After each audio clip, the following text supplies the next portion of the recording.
Middle east में तनाव गहराता जा रहा है। लेबनान पर इजराइल के भीषण हमले जारी हैं। 27 सितंबर को इजराइल ने लेबनान की राजधानी बेरूत में भीषण हवाई हमले किए, जिसमें हिजबुल्लाह चीफ हसन नसरल्लाह मारा गया। टाइम्स ऑफ इजराइल के हवाले से खबर है कि इजरायली डिफेंस फोर्स ने बेरूत में मौजूद हिजबुल्लाह हेडक्वार्टर पर बंकर बम बरसाए, जिसमें हिजबुल्लाह चीफ मारा गया। हमले के बाद आईडीएफ ने अपने सोशल मीडिया अकाउंट पर लिखा, अब दुनिया को नसरल्लाह के से डरने की जरूरत नहीं है, वो आतंक नहीं फैला पाएगा। नमस्कार, मेरा नाम है अंकित और आप देख रहे हैं TV9 डिजिटल। लेबनान में पेजर ब्लास्ट से जो कहानी शुरू हुई थी, अब वो हिजबुल्लाह चीफ के खात्मे तक पहुंच चुकी है। इजरायली सेना ने नसरल्लाह को मारने के लिए जो ऑपरेशन चलाया गया था, उसे न्यू ऑर्डर नाम दिया था। बेरूत पर हमले के दौरान इजराइल के रक्षा मंत्री योव गैलेंट और आईडीएफ के chief of staff command centre से ऑपरेशन पर नजर बनाए हुए थे। न्यूयॉर्क टाइम्स के मुताबिक इजरायली नेताओं को कई महीनों से नसरल्लाह की लोकेशन की जानकारी थी। वो एक हफ्ते पहले ही हमले की योजना बना चुके थे। दरअसल इजरायली सेना को आशंका थी कि हसन नसरल्लाह कुछ ही दिनों में किसी दूसरे लोकेशन पर शिफ्ट हो जाएगा। ऐसे में उनके पास बेहद कम समय बचा है। 27 सितंबर को इजरायली प्रधानमंत्री बेंजामिन नेतन्याहू का यूएन में भाषण था।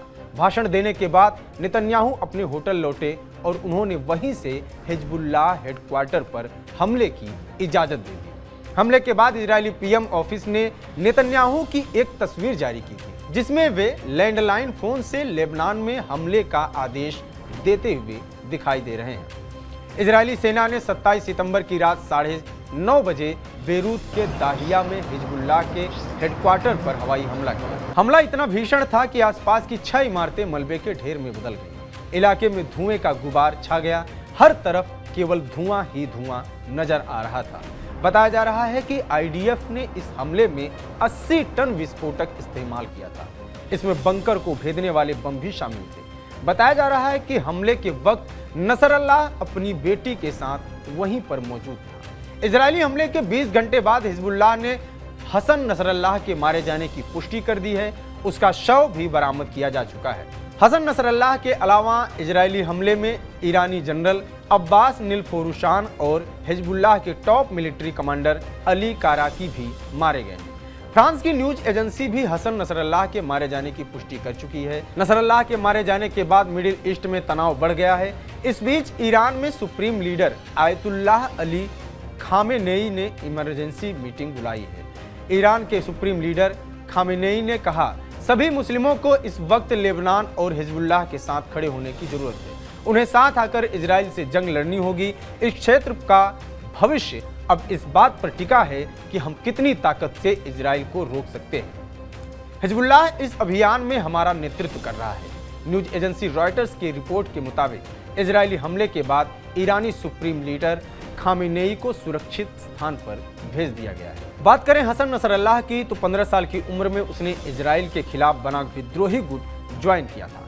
1982 में जब हिजबुल्लाह का गठन हुआ तो वो इसका फाउंडिंग मेंबर बना। साल 1992 में हसन नसरल्लाह ने हिजबुल्लाह की कमान संभाली।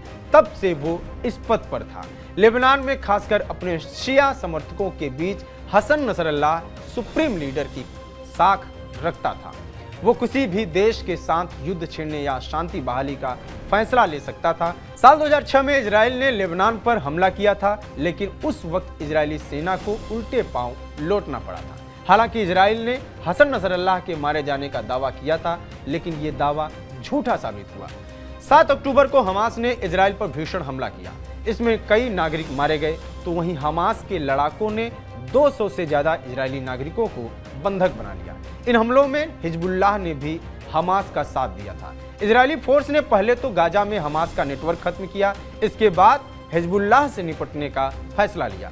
इजरायली सेना ने बीते 2 महीने के भीतर हिजबुल्लाह की पूरी लीडरशिप को खत्म कर दिया। इजरायली विदेश मंत्रालय के मुताबिक इजरायली फोर्स ने हिजबुल्लाह का पूरा नेटवर्क तबाह कर दिया है। इजराइल के हमलों में हसन नसरल्लाह समेत हिजबुल्लाह के 1.5 दर्जन टॉप कमांडर मारे जा चुके हैं। 30 जुलाई को लेबनान पर एक एयर स्ट्राइक में हिजबुल्लाह के दूसरे सबसे सीनियर लीडर फुआद शुकर को मार गिराया था। अब हिजबुल्लाह की लीडरशिप में कोई सीनियर नेता नहीं बचा है। इजराइल ने 31 जुलाई को ईरान पर हमला कर हमास चीफ इस्माइल हानियेह को भी मार दिया था। हमास की लीडरशिप में अब केवल याह्या सिनवार जिंदा बचा है। वो गाजा में है, लेकिन कब तक ये कोई नहीं जानता। जो भी अपडेट्स आगे होंगे वो हम आपको देते रहेंगे। देश दुनिया की तमाम खबरों के लिए बने रहिए TV9 डिजिटल के साथ। नमस्कार।